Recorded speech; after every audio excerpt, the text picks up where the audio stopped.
What's up, everyone? Welcome to Football Diehards. Today, we're going to go game by game, talking some ownership, talking some of our favorite plays for week 2. And I am here with Jamie. Jamie, what is up? Are you looking forward to the second week of the season?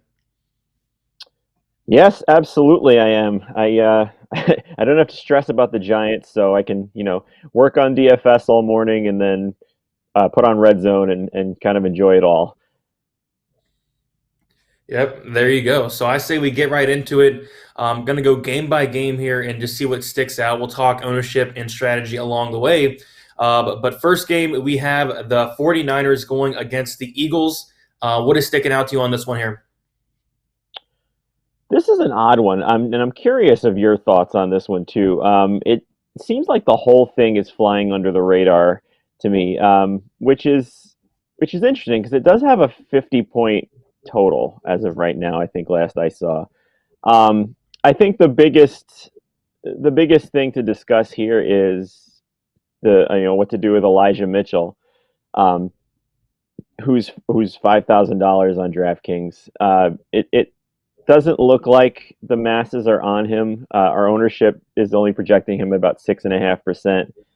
And the fact that Trey Sermon is going to be active for this, I don't really have much of him at all. Actually, I don't think I have any of him this week. Even at his prices, just that Philadelphia is a pass funnel defense, and they're set up to stop the run.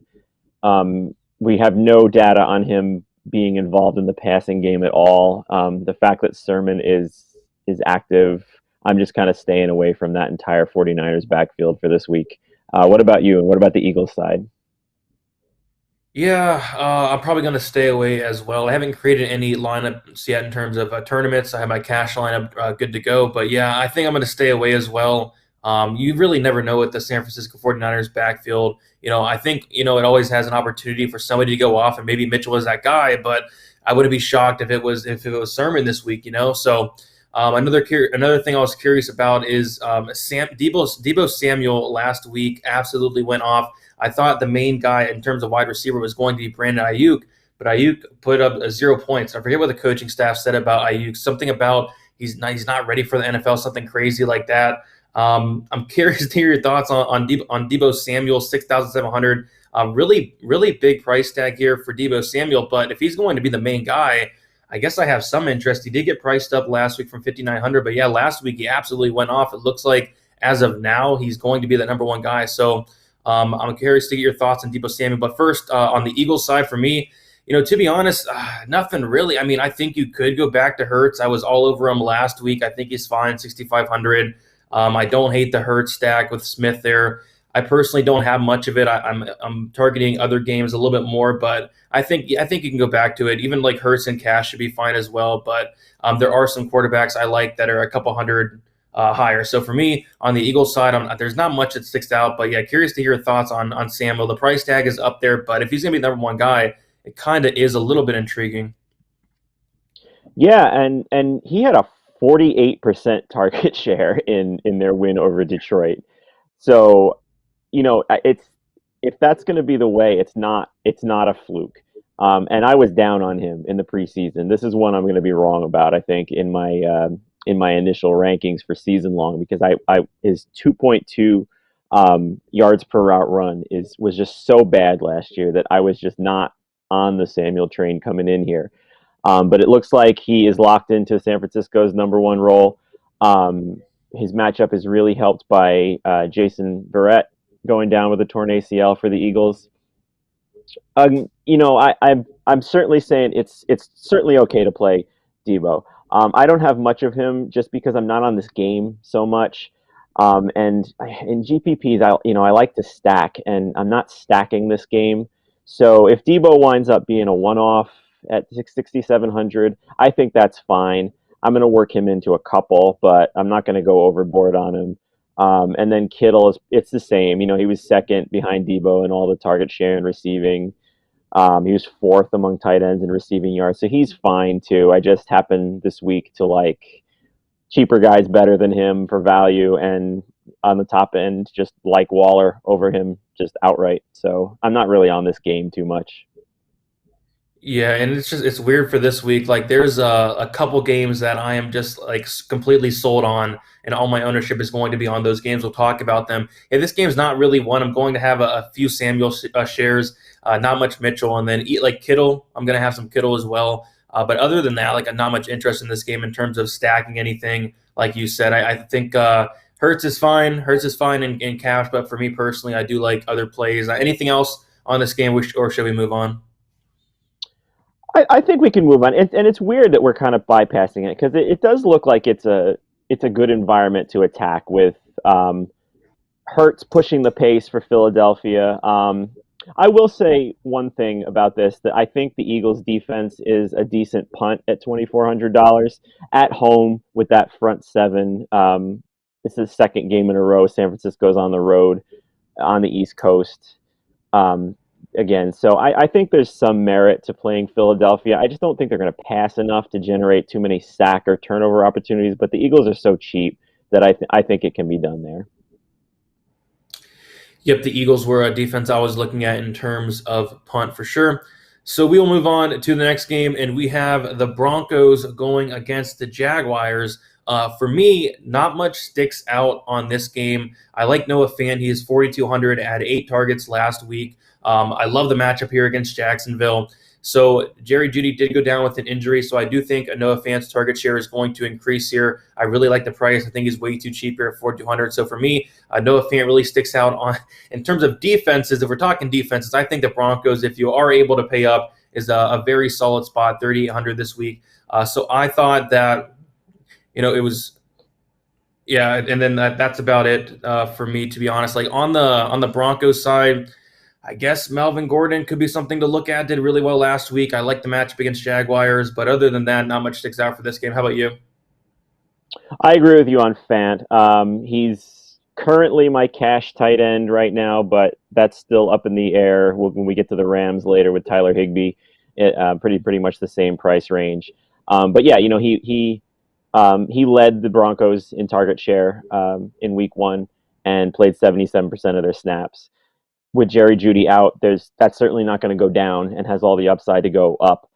Jacksonville is a bad defense against the tight end position. They were exposed by Pharaoh Brown last week, along with the rest of the Texans offense. So I really like Fant. You mentioned Melvin Gordon. I think Javonte Williams is also a good GPP play at 4,400. He actually out-snapped Gordon by 2 and out-touched him by 1. So I think either one can be used in GPPs after the Texans running backs ran for 160 rushing yards and 2 rushing touchdowns against them. Yeah, for sure. I thought that the Texans were going to be the worst team in the league this year, but it turns out it's probably going to be the Jaguars. So I think you could definitely attack the Jaguars here. I like Fant personally and on the Broncos defense, but yeah, like you mentioned, I think Denver's running backs could be interesting as well. We do see Fant coming in at the third highest ownership for tight end. Higbee coming in at the second highest ownership for tight end at 12% there, Fant 10%. So yeah, not much for this game. I think we can move on to the next game here. And we have the Bills going against the Dolphins. What are you looking at for this one? Not a whole lot here. The Josh Allen absolutely is playable, and I'll definitely have him in GPPs. He has destroyed Miami in his career. Since 2019, he's passed for 12 touchdowns with only 1 pick against them, rushed for 110 yards with a touchdown, and thrown for 9.2 yards per attempt. So I think there's no problem using Josh Allen. Problem with him in most formats is, like you said, with Jalen Hurts, that there's a few quarterbacks you like more expensive than him. I think we're on the same quarterbacks, and those quarterbacks are cheaper than Josh Allen. So, that's kind of really all I'm looking at. I also, I'm sorry, there is one bill. Cole Beasley. After Minka Fitzpatrick covered him so well in Week 1, he still had 13 targets and he had 8 catches. He's only 4,600. He's such a safe PPR floor play because you know what he's going to get, even if the touchdowns aren't there. So in cash games, I really like Beasley a lot at 4,600, and he's actually currently in my cash. I'm trying to tweak some stuff so I can get an expensive running back, but I love him this week. How about you? Yeah, for me, I think you definitely can go to this Bill stack. And earlier in the week, I remember Josh Allen being one of the highest owned projected quarterbacks, and now it looks like he is the fifth or sixth projected owned quarterback there at 8%. So yeah, I think Josh Allen stacks are in play. Did not have the best game last week against Pittsburgh, but Pittsburgh's a very good defense, as is Miami. But I do think Josh Allen and the Bills are going to bounce back this week. Stephon Diggs is somebody I'm looking at in terms of a stacking option with Allen. Diggs had 13 targets last week, and also you mentioned Beasley as well. In terms of run back options, there's not much, but I think Waddle's interesting. Fuller is going to be out another week, so that makes Waddle another good play for me. 4,500. I'm not going to go crazy on it, but I'm probably going to have a couple Bill stacks, maybe single stack with Diggs, maybe double stack with Diggs and Beasley, and then running it back with Waddle is kind of how I'm looking at the game.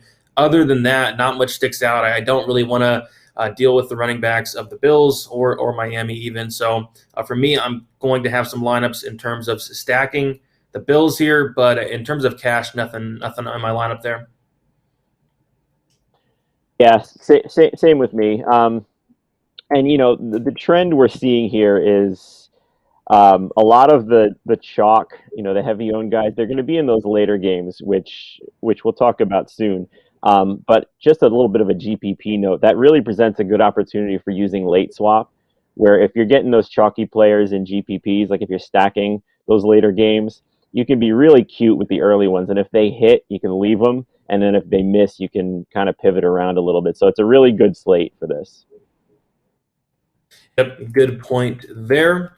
So we will move on to the next game, and we have the Texans going against the Browns here. Yeah, for me, I'm very high on Chubb this week, and I'm not typically high on Chubb in terms of daily fantasy. I think he's a phenomenal player. The reason I'm not high on him typically in daily fantasy is because of the lack of pass catching upside that he has. But in this game, I really don't think it matters. I think the Browns are now like 13-point favorites, which is the highest on the slate. He had 15 rushing attempts last week, even had 2 targets, 2 receptions. So they're actually involving him in the passing game a little bit, it looks like, which is nice. He is 7,800. You're getting a big savings off of McCaffrey, off of Kamara. And I think the game script just completely favors Nick Chubb here. I think the Browns are going to be out ahead for most, if not all of the game. I think they're going to be running the ball. I would be shocked if they came in here with the game plan if they're going to pass a ton. I think they just run the ball, and I think Chubb's going to have a monster day here. I think 100-yard upside is definitely there. I think multiple touchdown upside is definitely there. The matchup is definitely there. Only thing is the lack of pass catching upside, but like I said, they're kind of involving him a little bit. I do also like the Browns defense. They are coming in at the highest projected ownership defense. Again, they're at home, 13-point favorites against a poor Texans offense. Looked good against the Jags, but I don't expect the same success here. I think the Browns roll. I think the Browns run the ball. But on the Houston side, something that stuck out to me in terms of the game script, I think Houston's going to have to pass the ball a ton. Brandon Cooks did very well last week, 21.2 DraftKings points last week, 7 targets, 5 receptions. I think they're going to pass a lot. I think they're going to be trailing coming from behind. I think Cooks, in terms of a run back option, could be something interesting to look at. But yeah, I like the Chubb and Browns stack this week. How about you? I'm 100% with you. I think Chubb and Browns together in any format is fine. I'm not going to use the Browns in cash, I think, because I just can't bring myself to pay that much money for a defense in cash unless it's just blowing away the field. And even then, we saw some instances last year where it just didn't pay to do that. So, but Chubb is a top target in all formats. I really like your idea of the Cooks bring back in GPPs. A Chubb Cook stack really correlates well. And I also think that Jarvis Landry is an interesting GPP play here, especially if we're just going to see the ownership that we are out of Chubb, which it looks like we are. He's coming in at the 3rd highest running back right now. Just remember that Landry has averaged 19.2 PPR points per game last year when Odell Beckham was out. So he looked good in week 1 too. So he's somebody that I really want to get in GPPs, even if it's not part of any kind of stacks, just as a PPR play, and the fact that his average depth of target rises so much without Beckham. Yep, I agree. Yeah, this is really interesting to me. Cooks is only 2% owned, and that's weird because I think like I said, I think the Texans are going to be trailing. I think they're going to be throwing the ball a ton, and Cooks is that main guy at wide receiver. So it wouldn't shock me at all if Cooks was able to put up another good game this week. So yeah, Cooks 5,900. There are some guys I do like around his price range though, but yeah, Cooks is somebody that's sticking out to me in terms of a low owned play at wide receiver. Anything else for this game at all? No, I think that's really it. I don't see, even if since they're in a timeshare, I don't really see the path for Hunt to have his upside game this year because he is the passing back, and this really isn't a game where they'll need him. So I think it's Chubb, the defense, Landry, Cooks, and avoid everything else. Yep, Hunt was somebody I was looking at last week because I thought they'd be trailing against the Chiefs, and Hunt he did good. He had 17 points. He only had 3 targets, though Chubb had two. But yeah, I think that's about it for this game here. Really liking Chubb this week. Moving on to the next game, and we have the Bengals going against the Bears. What's sticking out to you on this one? Um, well, this is an interesting one. We have some really cheap price tags on some good plays here. I think the one that's got to jump out the first is Jamar Chase, who is still only 5,000. I mean, I don't know what that whole preseason thing was, but it didn't seem to carry over to the regular season because he was fantastic. He played 90% of snaps. He got 7 targets. He went over 100 yards. He looks like he's going to be tremendous this year and everything that he was built up to. I know it's one game, but this is another good matchup for him because of what we just saw the Rams receivers do to the Bears back end, which is non-existent. Um, I really, really think that Chase has more than enough floor and ceiling to blow past his $5,000 price tag. I also like Tyler Boyd on the receiving side in this one, just because the Bears projected to be poorly against slot receivers, and it showed last week after what Cooper Kupp did to them.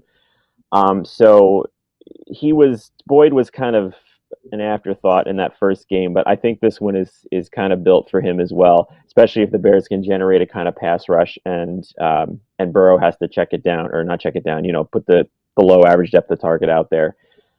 And then my guy Mixon. Bears run defense is better than their pass defense, but 33 touches in week one speaks for itself. So I think he's fine in GPPs. Any Bengals you think that I missed or you disagree with, and where are you on the Bears side? Yeah, for the Bengals, I will have some Burrow stacks here just because the Bengals are just so cheap. And taking a look at this ownership, and the ownership is way too low on some of these guys. Boyd is 2% ownership. I think is a phenomenal play, 4,700. T Higgins, 5,400. He's also 2% owned. So I do like that. Chase is a little bit higher owned, but I think he's a great play as well. He has 10% owned there. Joe Burrow, he's 2% owned himself, 5,800. And what I typically like about Joe Burrow and the Bengals are they typically throw the ball a lot, but last week Burrow only threw the ball, I think, like 29 times, 27 times. So I do expect that to go up here. Like you mentioned, the Bears' passing defense looked terrible against the Rams. And yeah, if I can get that volume that Burrow threw last year this week, I think it's going to be a very good spot for him. And I think it's going to be a very, very low owned stack. So yeah, I think all the options are there on the Cincinnati side in terms of Higgins, Chase, and Boyd. On the flip side for the Bears, I think again, like this game in general, it's weird. Like all these players are way underpriced. Montgomery only 6,100. I like him. I think he's in play. He's right around that range of running back where a lot of guys stick out. Guys like Carson, guys like Zeke Elliott, guys like Harris as well. And then Allen Robinson is very cheap as well, 6,200. That makes no sense to me. So I can definitely see myself having some Burrow stacks, double stacks, and running it back with like a Robinson this week. But yeah, in terms of Bengals, I'm liking the stack, and then in terms of run backs, I'm liking Robinson. I think Montgomery is cheap as well. Anything sticking out to you on the Bears side that I missed? No, I agree with you. It was a little concerning that Chicago was just not looking like they were willing to throw it downfield. But I'm going to chalk that up to the fact that it was against the Rams secondary, which is very good. So I'm with you on Robinson. He's so cheap, and he has a great matchup. And I will just mention that Darnell Mooney, who everyone was so on in the preseason, and now is apparently just dropping after week one, he played every snap in that game. So if they do open the game up a little bit more, he's got big time upside in this game as well. And then Cole Kmet, I like the other cheap tight ends a little bit better than him, but I do think he's fine to play. He had a 17% target share, 7 targets. He had 7 targets to Graham's 2, so it's clearly that he's the top tight end there. And the Bengals have been bad against the tight end for a couple of years now, so I'm good with him if you don't really have the money to get into that name's escaping me. Jared Cook and Higbee range there, which I like better. So, and Komet's fine. Yep, I'm with you. I think Ahmed's somebody that's in play, but I like those other guys as well. Allen Robinson coming in a little bit lower owned than I expected, 5% owned. Yeah, I just think the price tag's a little bit off there. So yeah, somebody I'm going to be looking at there in terms of tournaments. But yeah, it's funny. My cash lineup is pretty much just one game. It's just targeting Yeah. one game in my cash lineup. A couple players here and there. I can't wait to talk about that game. But moving on to the next one. one. The whole hour on that game, I think. Pretty much. All right, so moving on. Yeah, I don't have much interest in this game, to be honest. The Patriots versus the Jets, not much stuck out to me. Curious to hear if you have other thoughts. I think the Patriots defense, if you can afford them, 3,700 or 100% in play. I think Harris is in play, 5,400. Looked really well last week, 23 carries, 100 yards, even had 3 targets, 2 receptions, which surprised me. So would definitely like to see the Patriots keep feeding the ball in terms of letting him run 20-plus rushing attempts and even passing him the ball a little bit as well. The only concern is he did have a fumble, and the coaching staff is talking about maybe limiting him, which would be crazy because of how good he looked, but hope not. I think he's in a good spot here against the Jets, 5,400, very cheap. If he does get that same usage, I think he's a great play, but again, the fumble concerns and the coaching staff definitely concerns me a little bit, but if he does go out there and get that same opportunity, I think he's in a good spot this week. What are you looking at for this game? Yeah, I agree with you. Earlier in the week, I was heavy on Damian Harris as a cash running back, but just with such better targets there that are just not too much more expensive, which we'll get into. I think Harris is more of a GPP play, just based on those comments alone. I mean, it should be one where he destroys the Jets here, especially since they're still thin on defense. So I'm fine at 5,400. I'm fine with him in GPP, but you know, a lot of times we try and separate what is coach speak and what is actually real when people say like, well, this guy's doing this, and the Patriots have shown that we can kind of trust their word on some of this stuff, that when you fumble, you get put in the doghouse. So there is at least that concern to me that keeps him out of the cash conversation. I think James White is back on the PPR radar again after getting 6 catches. This is the kind of quarterback that helps him. Cam Newton was death to his prospects just because he doesn't play that style of game, especially in the red zone. So I think White is a GPP play in this game as well. And like you said, the defense, if you can get up to it, is certainly good. Rookie quarterbacks don't do well against Belichick defenses. And then if you need a punt, I think you can go the other end too. I'm not in love with it, but I do like to save as much money on GPP on defenses as much as I can. So, Jets at home against a rookie quarterback, I think there are worse. Looks like they're coming in as the 5th highest owned defense right now. So others are on it too. So I'm comfortable with it, even though it's not the best option. I'd probably like the Eagles that we mentioned better just because they have a better pass rush. But yeah, not much as far as skill positions go in this game. Yep, I agree. Jets defense was also one that stuck out to me in terms of a punt. You mentioned James White did very well last week, 7 targets, 6 receptions, 4,600. I think he's something to look at as well. But to be honest, I can't really see myself having much of this game, if any at all. Not a game I'm really looking to target. But we'll move on to another one here, and we have the Rams versus the Colts. And yeah, the Rams looked really good the other night, and I'm kind of looking back and and going to some of these Rams wide receivers. Cooper Kupp, 6,000, looked phenomenal. He scored 26.8 DraftKings points. Robert Woods, 5,700. I think Cooper Kupp this week and Robert Woods even are just way too cheap. 6,000. He had 10 targets, looked phenomenal. Matthew Stafford looked very good as well. And on the Ram side as well, Daryl Henderson stuck out to me as well. 5,700. I think he played 94% of the snaps. If you're 5,700, you're telling me he's going to play 94% of the snaps. I kind of like that. 5,700 there. He did well. 16 rushing attempts, 70 yards. Also had a target, a reception, and a touchdown. On the other side of the ball, to be honest, not much sticks out to me. Hilton still in the IR. Pascal did well last week, 20.3 DraftKings points. Pittman, questionable. Campbell, questionable. I think they're both going to play. But, just in terms of the Colts side, nothing sticks out. But the Rams, I do have some interest there. Higbee, even at tight end, 4,100, I think, is in play. A guy that I think played most of the snaps for tight end.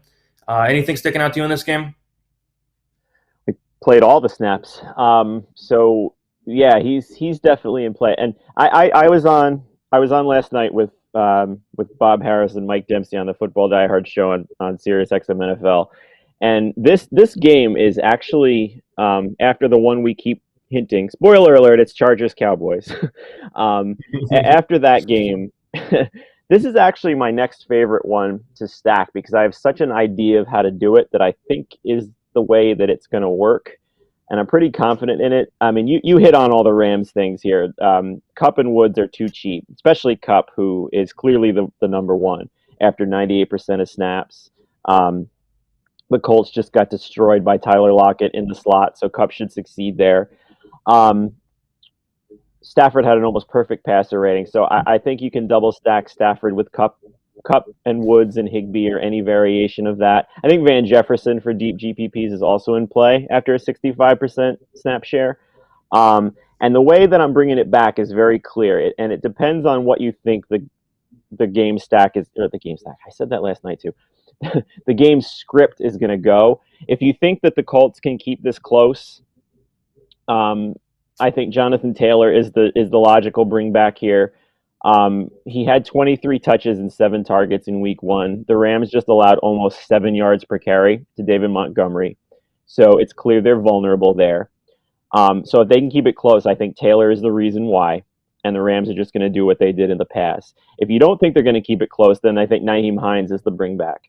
After he led the Colts in targets with 8 of them. And he would just stand to see the same work as that passing back if Indy is playing from behind, especially with the Rams pass rush. So I have multiple variations of both of those stacks in this game, but it's one that I really like. It's a game that really stuck out to me as a good one to stack. Yeah, I like that. I like that Hines call as well. He had 9 carries, so they involved him in the run game as well, and then also had 8 targets. So he has that pass catching upside. Cooper Kupp is coming in at the second highest owned wide receiver. Again, he's very, very cheap, as is Robert Woods, who's coming in at about 5% ownership, which is very interesting there. So, yeah, I kind of like how you're attacking it there. I kind of like those stacks. I kind of like the run back options as well. Either Taylor, that makes complete sense to me. Any thoughts on Henderson? You gonna use him at all? Like I said, he played, I think, 94% of the snaps. Did well last week, but it looks like you're more on the passing game in this game, right? Well, I agree with you, though. That's the thing. Henderson is too cheap for someone who is clearly the bell cow back there.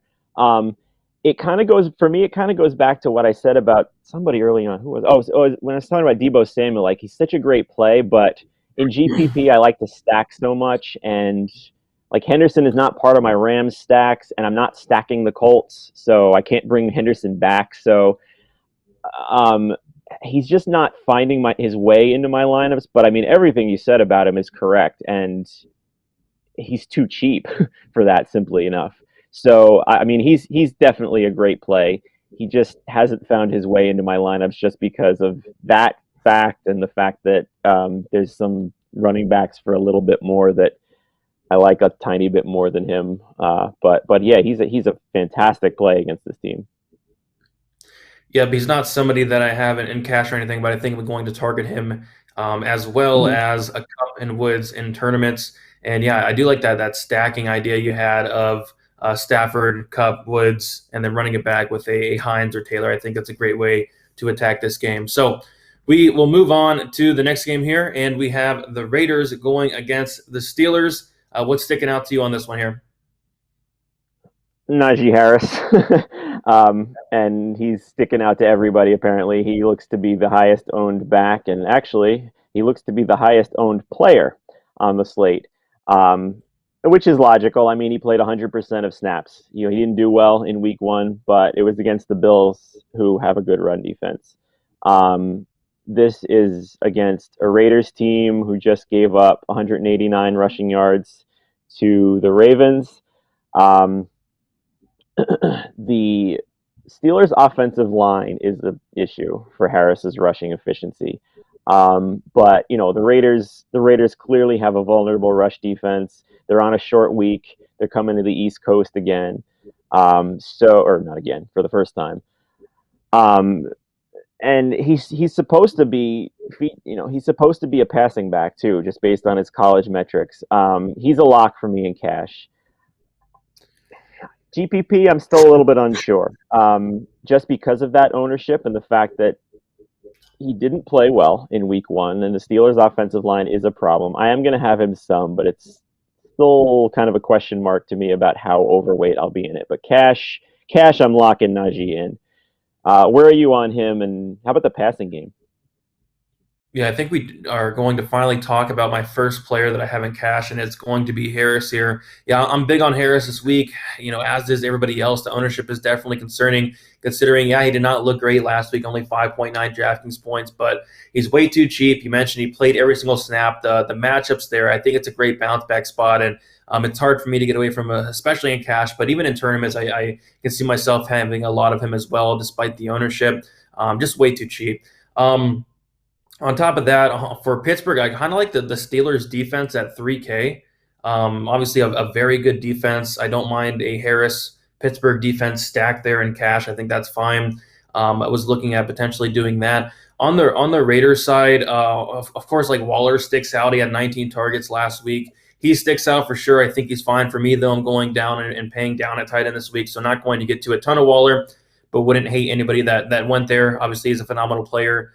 Is going to get a ton of usage there. And then curious to hear your thoughts on Kenyan Drake. So Josh Jacobs is going to be out, and we have Drake at 4,900. So I don't like the matchup at all. But even with Jacobs last week, Drake still got 5 targets, 5 receptions, 6 carries there as well. So they're going to be using him. They're going to be using him a lot. It's just the matchup I don't like, but the price is intriguing. And you got to imagine he's going to get a lot of carries and targets in this game. So what are your thoughts on Drake? You going there at all this week? Yeah, I would be a lot more if Gruden didn't open his big mouth and start singing Peyton Barber's praises, and how much Drake's role isn't going to change. We're going to give Peyton Barber the ball. I don't know. You're right. I mean, Drake is the running back to own there. I'm not playing Peyton Barber. I'll say that. Yeah, the matchup isn't great, but you're right. And Drake showed in Arizona that he is viable in the passing game, which can come in really handy against Pittsburgh's pass rush. So yes, I definitely have some Drake sprinkled in at 4,900 in GPPs for sure. If we're comparing backs at that price, I like Chase Edmonds better than him, but I have both. And you can have both, as well. If you're stacking high-end wide receivers in anything and you need 2 cheap running backs, I think that's a pretty nice route to go with, like a Drake and Edmonds or Drake and Javonte Williams or something like that. And then one just side note on Waller. We basically DraftKings is the dynamic pricing that we really cater to on these shows. But if you are playing FanDuel, you have to play him there. It's such a softer pricing. He's $7,000. He's so easy to fit in, and he's just so much better than all the other tight ends that you have to play him there. But on DraftKings, I'm with you that you can play him, but I'm likely going down. Yeah, I'm with you there. And yeah, Drake is coming in at 2% ownership. Looks like Edmonds around 9.6% ownership. So yeah, that's interesting there. And I think the game script definitely does favor a guy like Drake. Steelers are 5.5 point favorites. So you're projected to be trailing. which means there's going to be some passing, and I do think they're going to be using him in the passing game there. So yeah, Drake stuck out to me, but yeah, on the Steelers side, it's Harris for me. He's in my cash lineup, and I don't mind the Harris and Steelers defense stack as well. So we will move on to the next game, and we have the Saints going against the Panthers. Anything stick out to you on this one? This is hard because I want both running backs, but I can't have them. And I'm curious if your cash lineups have been built. Have you fit in either one of these guys in yet? I Or tried McCaffrey? I tried very hard to get McCaffrey in my lineup. He wouldn't fit. He just wouldn't fit. I even tried to pay the minimum of defense, and I still couldn't get him into my lineup this week. So if I could, I would. I tried to. I'm going to be looking at attacking him in tournaments. I see him at 10% ownership, and obviously he is a phenomenal play. I think he had a floor game last week, so I think he can definitely pop off this week. And for Christian McCaffrey terms, like this is low ownership for McCaffrey. So for tournaments, I'm going to make it an emphasis to get him in my lineups, but cash could not quite get there. Yeah, I agree. The fact that Kamara looks to be the fourth highest owned running back and McCaffrey is the sixth highest, you're right. Like these are usually guys that are in the top three because they're on those PPR formats. And with the bonuses too, they're just so different from most other running backs in this league. And the fact that they're not priorities in cash this week, I want to hammer them in tournaments. I'm still going to tinker around to try and see if I can get them, but I don't think that they're 100% necessities in cash this week. But that doesn't mean they're not phenomenal plays. In my rankings, I have them as the top two running backs this week in the PPR formats. So if you can get them in, absolutely. One other stat just to keep in mind that McCaffrey has, for his career, the most targets and the most receptions against the Saints than any other team in the NFL. And he clearly was not limited at all in week one. So yeah, I'm good with either one of these guys in any format if you can get them. And like you said, Jason, I would make them a priority in GPP. How about Marquez Callaway? Where are you on him? The preseason darling. Yeah, he was somebody else that I was going to bring up. So he was one of the highest owned wide receivers last week. So he screwed a lot of people. And I'm curious to know what his ownership is for this week. I'll look it up in a second. But yeah, Callaway was somebody that it definitely does intrigue me. 4,200. We had guys like Harris, guys like Johnson come out of nowhere and score 15.2 in Harris, and then 17.1 in Johnson. Then Callaway have 2.4. But Callaway had a very, very tough matchup last week. I don't think he has a tough matchup this week. So I think it wouldn't be crazy to go back to Callaway after he screwed a lot of people over, including me last week. I think it could be a spot where he does bounce back. But yeah, just depends on the ownership for me. If he's like very low owned, I'll take a shot. If there is some ownership on him, probably going to pass there. But in terms of tournaments, Callaway draws some interest for me. Yep, and you said it. We said it too. We said that you had to eat that price tag because he was near minimum price. I don't remember the exact one, but he was near minimum price tag and was going to be the highest owned wide receiver. So we said you had to eat that in cash, and we also said to fade him in GPP because the matchup was terrible. So that kind of turned out to be the way that it should have gone. And he did play 84% of snaps, which was the most by a lot of New Orleans wide receivers. So I'm looking at the ownership. He's plummeted down the ownership. He's only at about 4%. So at 4,200, I think he's a really good GPP play, especially if you're playing McCaffrey on the other end. And just, I don't know what to do with the New Orleans tight ends right now because Juwan Johnson caught 2 touchdowns, but Adam Troutman had a 30% target share, which is unreal. I think it's worth taking a look to see if that's the way that they're going to go. Troutman played 51 snaps to Johnson's 12, so I don't think he can count on the touchdowns. If you're going to play one of those guys, I think it's Troutman. But again, we're in that range where if you're doing that, you're saying that you like him better than than Higbee and oh no, you're not. He's 3,000. Never mind. Yeah, he's decent savings there. I didn't really even realize he was that cheap. I just assumed he was in the 4,000, so I haven't played him yet. But yeah, he's at 30% target share. Why not? Yep. I mean, if you want to save the salary, go for it. I think he's fine as well. But yeah, I think we covered pretty much everything. I think McCaffrey and Kamara are very good plays, especially considering the ownership. Typically, we see McCaffrey and Kamara, like you said, up there in the top three in terms of ownership usually. But now I think they're like, what do you say, 4 and 5 or 5 and 6 in ownership this week. So Yeah, yeah, I think they're plays to go to, especially in tournaments for cash. Like I said, I tried to get McCaffrey in there, but just could not quite fit him in. But I'm going to make an emphasis to get him in there in tournaments. I think he has I want to say a bounce back week because it was kind of an off week for McCaffrey. It looked like, but you take a look at his score and he scored 27 points, right? But I think he has a bounce back week and goes off this week. yeah, for sure. Um, and and it's so weird to say that. And we say that fourth and six seems like it's high for ownership, that it's still chalky, but that's significantly low for these guys. Like, you're getting leverage by using them, so that's definitely something to keep in mind as a strategy here. Yep, 100%.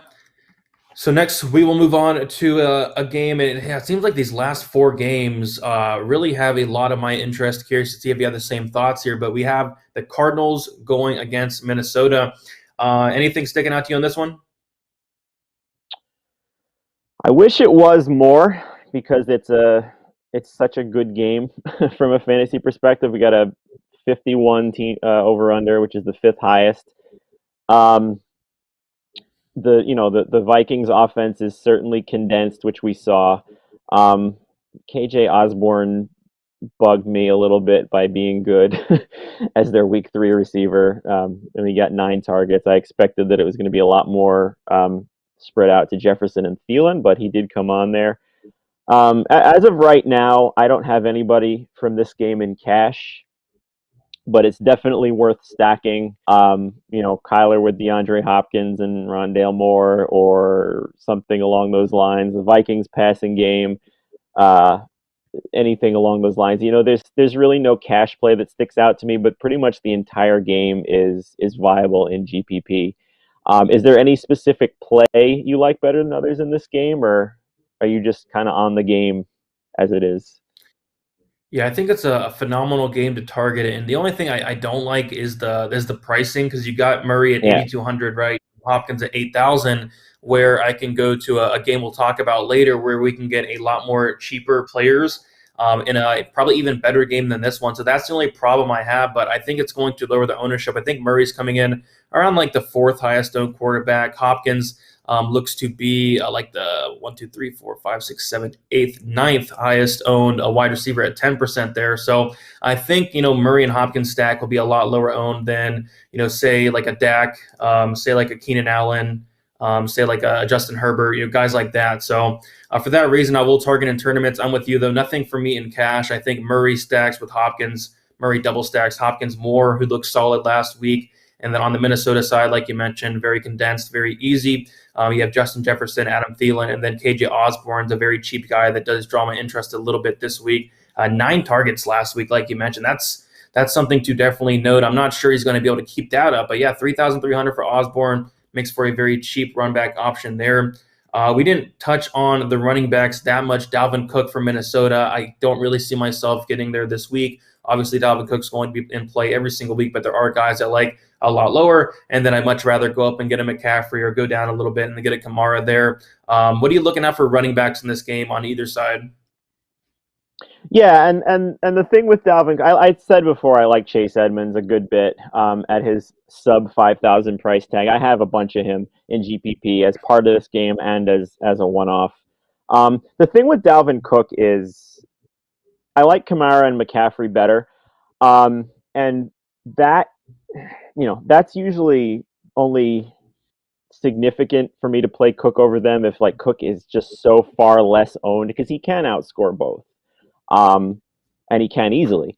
But he's not like he's in that same ownership range, so there's really no leverage to me from playing him, especially since he's more money than Kamara and only 800 less than McCaffrey. Like, they're all in that same ownership range, and I just don't think Cook is going to outscore Kamara and McCaffrey. So as of right now, he is not in any lineups of mine, except for a bring back of an Arizona stack.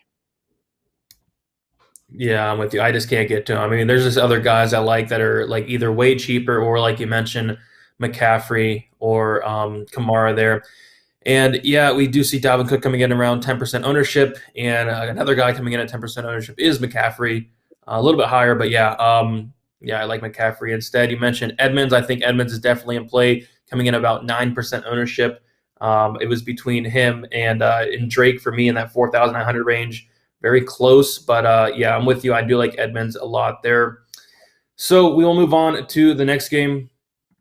And we have a very exciting one. We have the Falcons versus the Buccaneers, one of the highest totals on the entire slate. And yeah, I have so much interest in this game, and mostly on the Tampa Bay side, but even like on the Falcons side. So Falcons, they looked horrible in every single way last week, defensively, offensively, everything. Like even in garbage time, I was expecting, hey, maybe really might get some garbage time action here. Maybe Pitts will as well. But no, they just looked horrible. I definitely do expect them to bounce back here. Not overly scared at all about the Tampa Bay secondary. Tom Brady, though, for the Buccaneers, scored 32.2 DraftKings points last week in a great matchup against Dallas. But guess what? He has another great matchup here against Atlanta. And then I just take a look at these stacking options. First of all, Tom Brady, 6,900. You're not going to get the rushing yard upside of a Kyler Murray, right? But he threw the ball over 50 times last week, and I don't really expect that to continue this week. But he's very effective. And taking a look at some of his stacking options, Mike Evans, 6,100, way too cheap. Antonio Brown, 6,000, way too cheap. And then Chris Godwin, 6,600, way too cheap. I can see myself in tournaments, double stacking some of these guys, and Evans, a Brown, maybe a Godwin or a Brown. And then the run back options are phenomenal. I believe the Buccaneers are 12-point favorites. So I guess my only concern is if they do get out ahead, maybe they start running the ball a lot, but they're going to have to score to get there regardless. And in terms of the run back options on Atlanta, there's actually some guys that I really do like. In Calvin Ridley, who disappointed a lot of people last week, including me, scoring only 10.1 DraftKings points. I think this is a phenomenal bounce back opportunity for him in a game they're projected to be trailing by a lot. I think the Falcons are like the second biggest dogs on the entire slate. So Ridley, somebody that stuck out to me, 7,500. And then also Kyle Pitts is somebody else that the highest owned tight end last week. I think he's still up there in ownership at like the fourth highest owned for this week in tight end. But I think Pitts had 8 targets. I think he's going to bounce back this week. Tampa Bay not great at all against the tight end. So just taking a look at the ownership right now in terms of Ridley, and he's very low owned, 6% owned for Calvin Ridley. And that just does not make much sense to me. I mean, yes, the Falcons looked bad last week. Yes, Matt Ryan looked bad last week. But in a game that they're projected to be trailing by 12 points, I can definitely see Ridley having more success than he had last week. So anything stick out to you on this game? What are you looking at in terms of the Tampa Bay side? And then also, are you with me? Are you looking at Ridley and Pitts, or are you going to stay off of them this week? I think you covered the entire game perfectly there. And that's exactly the way I'm looking at myself. Just, I guess, to add a couple of things, a nice little surprise was that Gronkowski was clearly the tight end. It was not any kind of a timeshare. He played 57 snaps.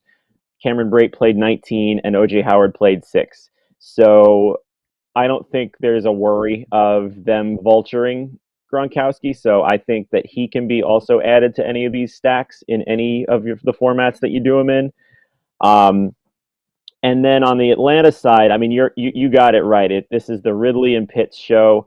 I do just want to bring up one thing that just because in the preseason there was a lot of buzz on Russell Gage. He had 2 targets. He caught no balls. He's not involved. Like, don't use him. I think you can, in your seasonal leagues, you can drop him. He's not a factor for this team. So just if you are bringing back and you want to get a little cute off of Ridley and Pitts, don't do it.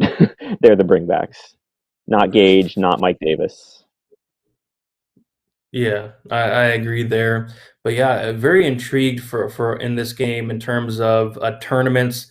Don't really see myself getting to many plays on this one for cash, but for tournaments, I think it's a very intriguing game to target in terms of it's pretty easy to stack, pretty easy to run back, and it looks like these run back options are going way too under owned. Like the Ridley ownership is very, very low owned there, and I'll definitely be going back to him this week. We'll see how that does work out. Anything else you want to talk about on this game, or do you want to move on to the game of the week pretty much? No, you got this game down pat. I think we can move on to the one that I think we could just like break down from every position handy here. Yeah, so I take a look at it and I can pretty much make an entire lineup with this game outside of playing a defense. But I guess we'll start on the Dallas side. So on the Dallas side, a ton sticks out obviously, but what is sticking out mostly to you? There's so much. Well, so I'll say first of all that as much as we like Tom Brady, if you're playing cash, I think the move is that one of these two quarterbacks should be your cash option. Interesting. Dak though seems to be coming in at less ownership than Tom Brady, which I can get to a point. Brady is super safe too, but I would play Dak over Brady, especially with $100 savings. Herbert is currently my cash, which we'll talk about the Chargers in a minute. But just the thing to remember about Dak Prescott, first of all, is that he's played five full games with Mike McCarthy as his head coach right now, and he's averaged 44 passing plays per game in those five. I mean, that is fantasy gold. I don't know. I don't know if you've seen this. Lyle Collins is suspended, but he's appealing because it looks like he shouldn't be suspended. I didn't see or not if that actually affects his week 2 status. I don't know if you did, but it doesn't matter to me. Well, what was that? I said I saw that as well. I just don't. Yeah, I'm with you. I don't know. Okay, we can check that. But I don't think it would matter. I don't think you can play while you're appealing that kind of thing in football like you do in baseball. But I can check that. But all the receivers are in play here for Dallas. Amari Cooper and CeeDee Lamb. I think in cash you have to have one of those guys in your cash, even if Dak is not your quarterback. If he is, you certainly do. I don't think there's one is that much better than the other. I prefer Cooper slightly, just because Lamb had some drop issues last week, but they're both top 10, even top 5 wide receivers in this week. So definitely play them. And then Cedric Wilson, I'm struggling with this, and I'm curious to know if he's going to make his way. I have a lot of him in GPP. He's basically free, and he's taking Michael Gallup's wide receiver 3 spot while he's out for 3 to 6 weeks, I think. If Michael Gallup was 3,100, we'd be locking him into cash. So, is it that much of a difference here that Cedric Wilson is the guy? I still haven't decided if he's going to be in my cash lineup yet because I have to see what that savings does. If it doesn't do much, I might pass him by. But I mean, he's basically free in by far the best game of the week. So he looks like he's not garnering much ownership, which is a little bit worrisome in cash because if he doesn't get any of the targets, he could bust a little bit there. But at 3,100, it's not a huge deal. So where are you on Wilson? And why don't you take the Chargers side too? Yeah, I actually have Wilson in cash. Like you mentioned, he's very cheap. It allows you to do other things in my lineup. And I went, it was between Dak or Herbert for me. I did go the Dak side. I had Dak, Lamb, and then Wilson at very cheap. So yeah, I'm high on Wilson this week. Like you mentioned, if Gallup was this price, he'd be the highest owned wide receiver on the entire slate. Obviously, he's not Gallup, but I do think he'll go right into that Gallup role. You mentioned how many times Dallas throws. So I don't think that Wilson's not going to get a ton of opportunities this week. So at 3,100, I think he's 100% in play, cash or GPP. But yeah, really interesting in terms of the ownership. He's coming in very low owned, which I do like that, especially in terms of tournaments, because I'm going to have a ton of Wilson this week. But yeah, like you mentioned, the Dallas side, Cooper as well is also a phenomenal play. Absolutely went off last week. He's a little bit more expensive than Lamb, but he is coming in at lower ownership. But yeah, on the Chargers side, I'm going to have stacks on both of these sides here. I like the Dallas stacks. I also like the Chargers stacks. And the Chargers are going to have a very good matchup against a very poor Dallas defense that got absolutely lit up by Tom Brady in the Buccaneers last week. And for me, I do like Herbert and I like Keenan Allen. Keenan Allen is going to be my cash lineup as well. Pretty much this whole game is my cash lineup, but Allen is probably my favorite wide receiver play on the entire slate. Not only in cash, I think he's very safe in cash. You know, every week he's very safe in cash because he's going to get a ton of targets, a ton of receptions every week. But even in tournaments, I think he's a phenomenal play this week. Mike Williams is somebody else on the Chargers that did really well last week. A little bit overpriced for me, but in a game like this, I can't say he's not in play. Jared Cook, a tight end for the Chargers, had 8 targets last week. He's very cheap, 3,900. If I was going to stack Herbert, he'll probably be in that stack as well. So, yeah, for me on the Chargers side, I'm liking Herbert a ton. I'm liking Keenan Allen a ton. I'm liking Jared Cook as a cheap tight end. Other than that, like Austin Eckler has some of my interest. 7,300. I guess the only concern I have is last week he had, I think, like 0 targets, which is weird for Eckler. You got to expect that to change this week. At least I hope so. So I'm actually going to Eckler quite a lot in tournaments. Not going to get there in cash though, but I think in tournaments Eckler should bounce back. Like it's just so weird to see Eckler 0 targets, 0 receptions. That's just not like him. So we'll see what happens with him. Any thoughts on Eckler? Do you think he bounces? Like, do you think he bounces back? Like 0 targets is not something you typically see. Yeah, and I'm going on the assumption there that it was just because he only played 58% of snaps too. I'm kind of going on the assumption that it was just he wasn't quite over his injury. Remember, he was questionable all the week leading up with a hamstring injury. Hamstrings are tricky, obviously. I say he's going to see more involvement this week, especially in the passing game. Leonard Fournette caught 7 balls against Dallas, so they definitely are vulnerable to targets in the passing game. Eckler is definitely not a cash play, but he certainly can be involved in stacking this game because I think we're going to see a bit better from him. But yeah, you're right. I mean, 0 targets is weird. Yeah, I'm surprised he's coming in at the ownership he is. Looks like he is going to be the 5th highest owned running back at about 11% ownership. So I thought it'd be a little bit lower than that, especially considering I think people are going to target the passing game. So that's interesting there. We can move on to the final game here, and we have another interesting one. We have the Titans going against the Seahawks. I guess for me, I'm looking at Russell Wilson stacks, Russell Wilson, DK Metcalf.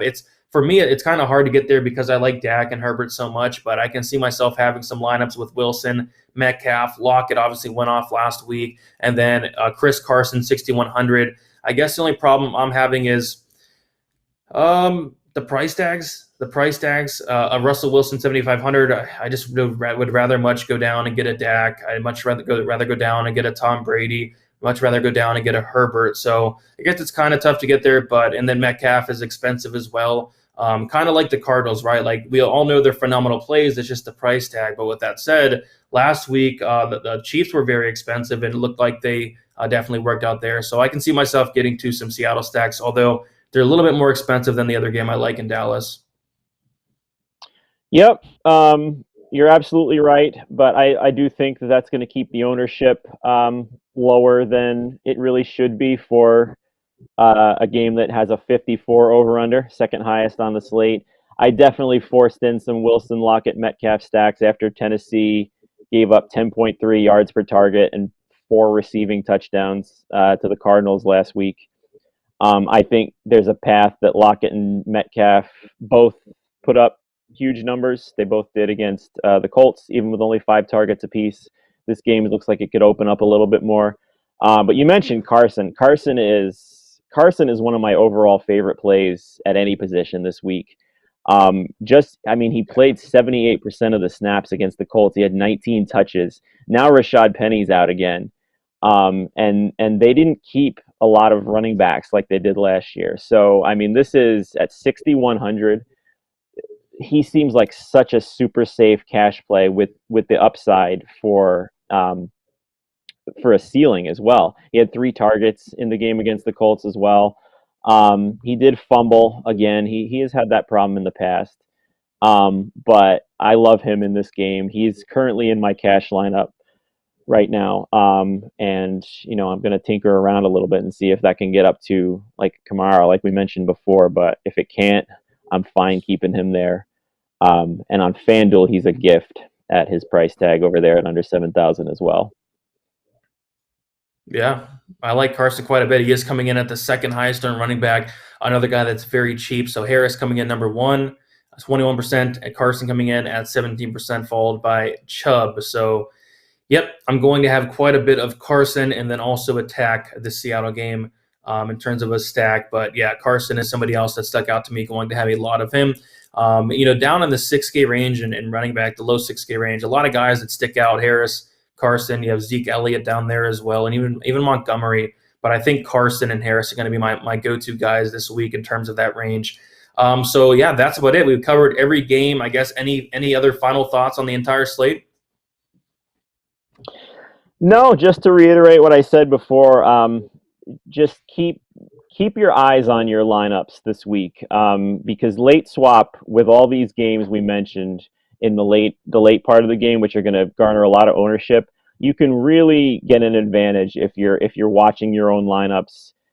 If you have the Cowboys Chargers game stack and your early plays hit, keep it. But if they miss, you have a chance to pivot off that game to something low ownership, like that Seahawks Titans game, the Cardinals Minnesota, which could outscore the Dallas Chargers game, and that's how you get your leverage back. So just don't take your eyes off your lineups if you're playing GPPs. Yep, And good cash, point really. there. Yeah, good point there. Yep, definitely looking forward to week 2. I think we covered some good plays. I'm going to be very high on the Dallas game, as is everybody. So hopefully that game does deliver. And good luck everybody for week 2. We'll see you guys back on Wednesday next week for week 3. Good luck, and let's make some